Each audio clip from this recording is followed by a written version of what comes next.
Number question, बिंदु ए और B को जोड़ने वाले रेखाखंड ए बी को चार बराबर भागों में विभाजित करने वाले बिंदु ए का निकालना है निर्देशांक। एकदम इजी क्वेश्चन। देखिए ए और का है एक बिंदु बी, मान के चल रहे हैं ए और बी बिंदु है, ए और बी बिंदु ए के निर्देशांक दिया है, एक निर्देशांक कितना दिया है? 2,2 2 माइनस 2 कमा 2 यही ना। Yes sir. अब बिंदु बी के 2,8 2 कमा 4 8 दिया है सर।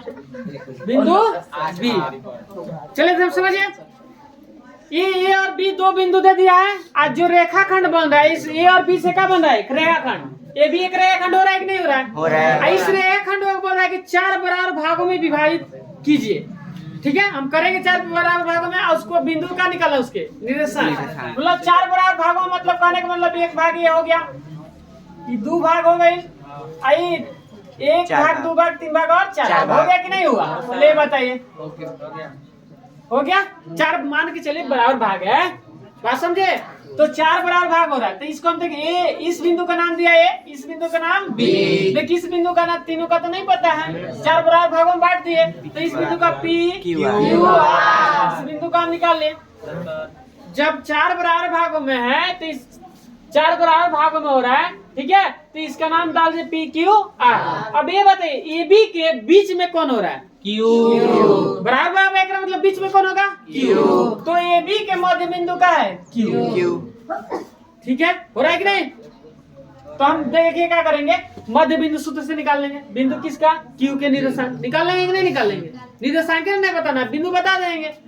बात समझे? चारों के का पूछा, चार बराबर हाँ करने वाले बिंदु के नहीं, ये जो विभाजित कर रहा है चार भागों में, तीन बिंदु विभाजित कर रहा है चार भागों में, इसका क्या निकालना है? निर्देशांक। देखिए कैसे बनाएंगे, डायरेक्ट कर दे, बना दे। आप डायरेक्ट ना करके ऐसे भी लिख सकते हैं, ए बी के मध्य बिंदु क्यू के निर्देशांक, ऐसे भी बोल सकते हैं। तो लिख दे ऐसे ही, ए बी के मध्य बिंदु क्यू के निर्देशांक। तो मध्य बिंदु सूत्र, मध्य मतलब बीच में है, तो हम कौन सा सूत्र लगाएंगे? मध्य बिंदु सूत्र लगाएंगे ना।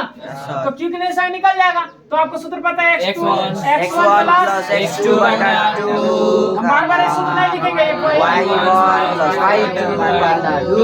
आज दोनों का निकालेंगे तो नहीं लिखेंगे, सूत्र याद है, पहला में लिख दे। अब बताइए x1 x2 y1 y2, तो x1 का -2 आप प्लस x2 के 2 बटा 2 कमा y1 के 2 y2 के 8 बटा 2।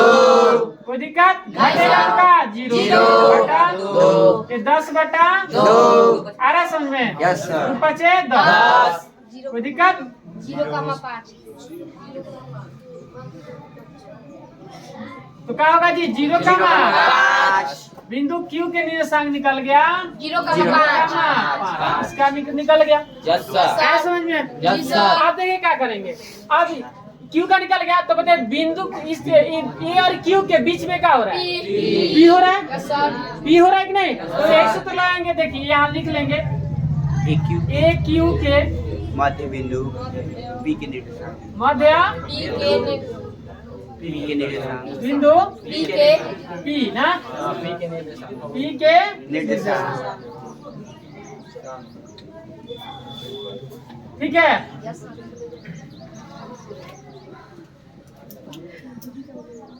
अरे समझ में? तो P के निर्देशांक, तब x1 के, x2 के, y1 के, y2 के काम करेगा। तो देखिए सूत्र आपको याद है, x1 का काम करेगा -2 प्लस x2 के 0 बटा 2 कमा y1 के काम 2 y2 के काम 5 बटा 2। कोई दिक्कत? नहीं सर। अरे समझ में? Yes sir. ये बताइए जुटेगा तो क्या होगा? जुटेगा नहीं, माइनस प्लस माइनस घटेगा क्या होगा? -2 बटा 2 कमा 7/2। अभी कट जाएगा एक मर्द में। Yes sir. माइनस -1 कमा 7/2। ये आपका कहा गया बिंदु पी के निशान बिंदु P के निशान के मान से 1,7/2 आ गया। Yes, sir. अब आप बताइए R जो हो रहा है ये B Q के मध्य बिंदु हो रहा है। Yes, sir. यहाँ लिख लें B Q के मध्य बिंदु R के निर्देशांक लिख लेंगे। Yes, sir. अब देखिए x1 x2 y1 y2 काम करेगा ना। x1 काम 0 x2 के 2 बटा 2 काम y1 के 5 y2 के बटा 2 अब बताइए क्या होगा जी 2 2 बटा 2 वही क्या होगा 13 बटा 2 2 खत्म आपको मिल गया का 1 बटा 2 ये आपका क्या आ गया